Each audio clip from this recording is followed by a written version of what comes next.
Well, tennis player, ophthalmologist, transsexual Dr. Renee Richards is writing a book about her life. It is tentatively titled Tennis Without Balls.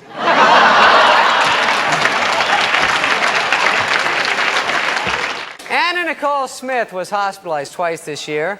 Her people said it was for exhaustion. For once, I believe them. If I had to lug these two giant sandbags around all day, I'd be exhausted too. I heard she had a second spine put in.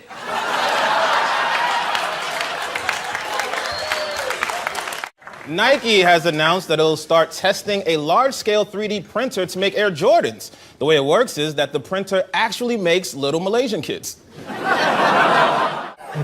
Pepsi announced a new Peeps-flavored soda for Easter.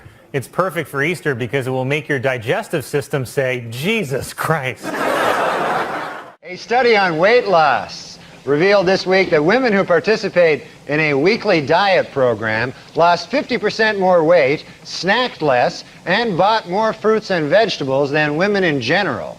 Which just goes to prove my new theory: Richard Simmons is gay.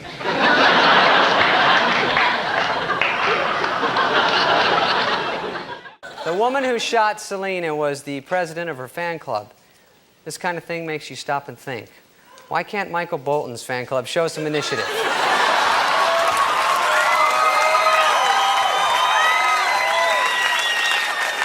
A new poll shows that 75% of LGBTQ voters support Joe Biden, but 0% of them support Joe Biden guessing what the B, T, and Q stand for. Actor Jon Voight recently released a video claiming that Abraham Lincoln's spirit was guiding Donald Trump. Hopefully not to a theater. Ugandan President Idi Amin announced he will undergo a species change operation in an effort to become a human being. If the operation is successful, Amin says he will pursue a career on American television. If it is not successful, he will eat American television. Before he collapsed on stage, Michael Jackson sold some of his publishing rights for $100 million. Do you have any idea how much $100 million can buy these days? 5 free molestings. That's right. It's a deal. Well, let's get to O.J. O.J. Simpson's lawyers say they don't want the families of Nicole Brown and Ronald Goldman in the courtroom during the trial. They're afraid the presence of the family members will just remind O.J. of how much more killing he still has to do.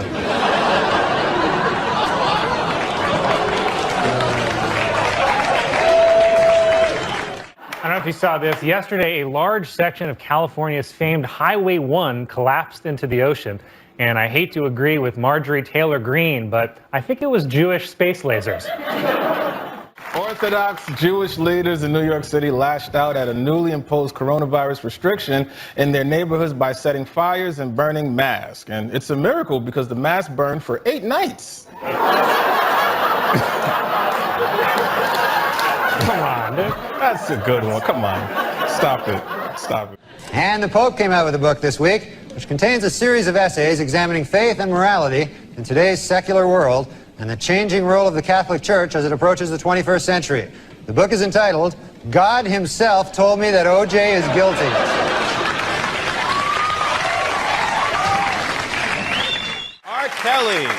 R. Kelly has faced a string of financial problems, including unpaid child support. Although for R. Kelly, unpaid child support is also alimony.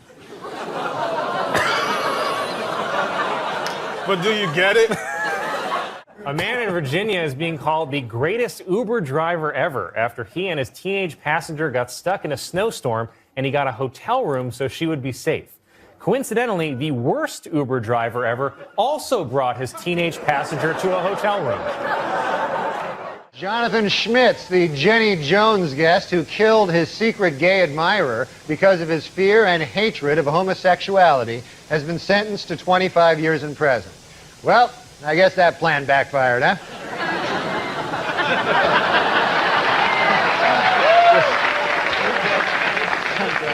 Military officials have announced that they will increase missions to train, advise, and assist troops in the African nation of Niger. The focus on Niger is viewed as a direct challenge to President Trump's autocorrect. This week, CBS aired the Martha Stewart Christmas special, in which she demonstrated that with an old soup can, some used tea bags, some string, and some sparkles, you can make a useless piece of crap.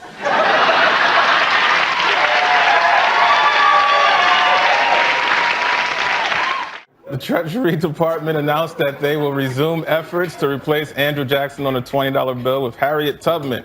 I'm excited to celebrate those Tubman 20s with a few underground rails. It was revealed that Freddie, the world's tallest dog, has died. The cause of death has been listed as ceiling fan. And now, Weekend Update would like to wish a happy birthday to comic legend George Burns, who turned 100 years old today.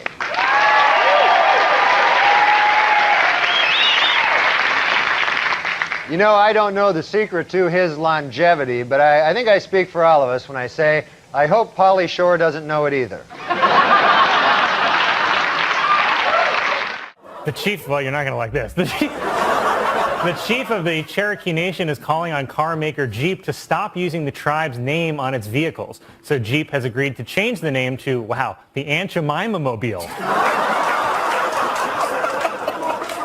A lesbian bar in New York City is now offering on-site COVID tests for customers. They plan to use a much less invasive technique where they sort of just grind around the outside.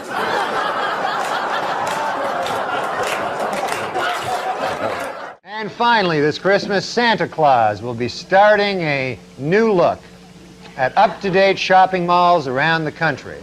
They will now feature black Santas, Asian Santas, Hispanic Santas, and even Middle Eastern Santas. It is all part of a program to make little children cry. Insiders are saying that producers for the Broadway hit Hamilton are planning to reopen the show on July 4th. Hopefully with some goddamn white actors this time. Almost 100 art industry figures have criticized 4 different museum plans to postpone exhibits featuring an artist's paintings of the KKK. But if you want to see portraits of Klansmen, you can always search Jost on Ancestry.com.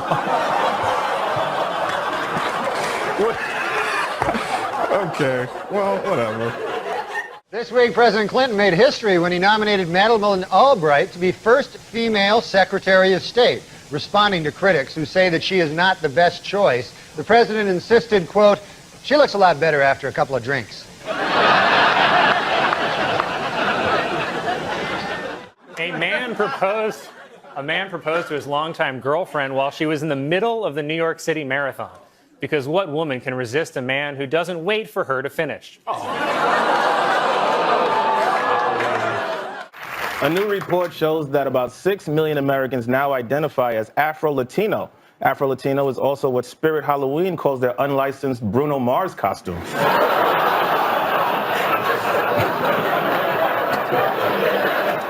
Demi Moore is wrapped filming on G.I. Jane, in which she plays a Navy SEAL combat officer. Moore says that in contrast to other Hollywood portrayals of women in the military, her character will have giant breasts. Officials at the Barcelona Zoo revealed that 4 lions at the facility tested positive for coronavirus. Even more shocking, it's because they attended a Hasidic wedding.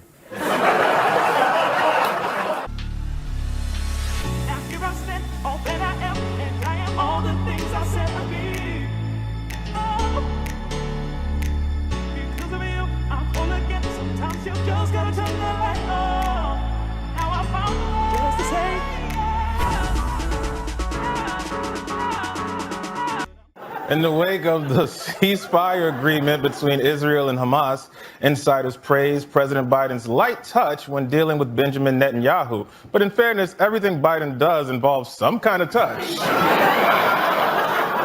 Former First Lady Nancy Reagan reports that her husband has been relaxing at their ranch, riding horses and chopping wood.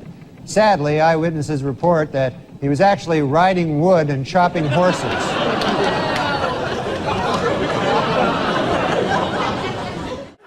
Oh, it's getting worse. A woman flying to Detroit said she woke up to a pastor urinating on her.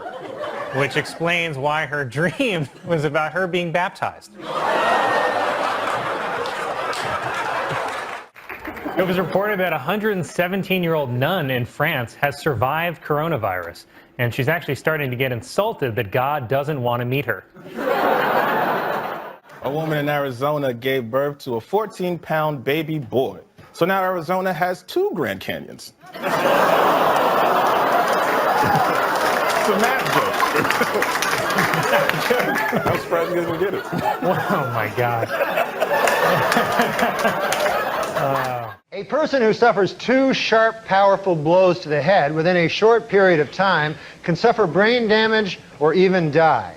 This, according to a new study in the medical journal Duh.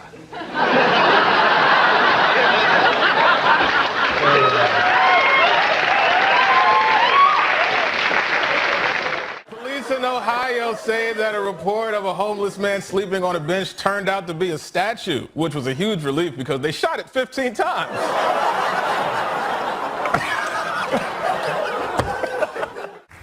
Tuesday was National Puppy Day, unfortunately at Subway.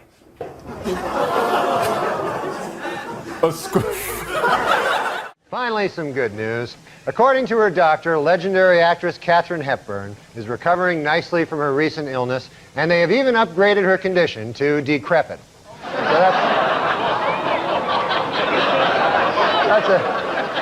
So that's nice. Well, you don't like her? You don't like Katharine Hepburn, for God's sake? This week there was a full moon known as the Beaver Moon, which can be seen about a month after a waxing moon.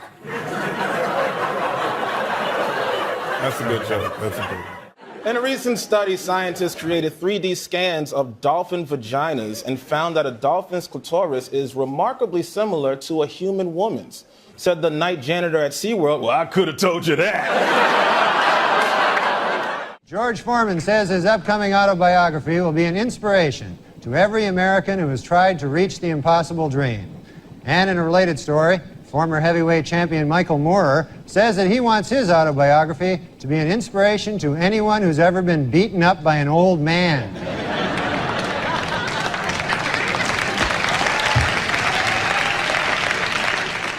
Southwest Airlines has changed their policy for emotional support animals and will now only allow cats and dogs on board, while over at Spirit, everyone's given a snake. Washington Power to some Mary Madeline and James Carville are expecting their first baby in July. No one knows if the baby will be a Democrat or a Republican, but doctors are sure of one thing. It will be weird looking.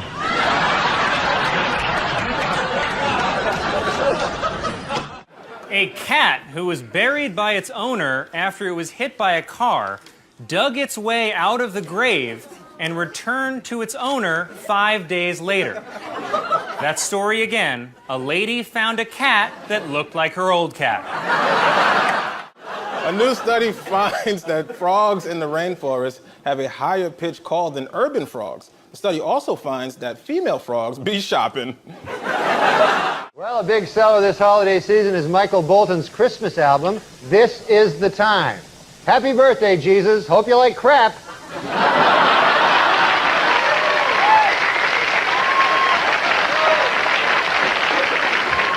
A new study shows that a 45-minute nap in the middle of the day can enhance a person's memories. Memories like, oh, right, I'm an alcoholic.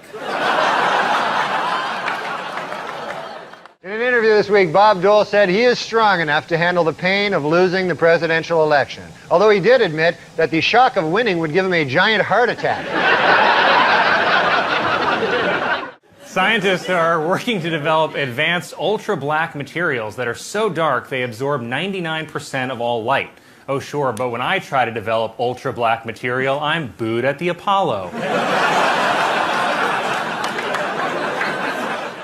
Who are safer drivers, men or women? Well, according to a new survey, 55% of adults feel that women are most responsible for minor fender benders, while 78% blame men for most fatal crashes. Please note that the percentages in these pie graphs do not add up to 100% because the math was done by a woman.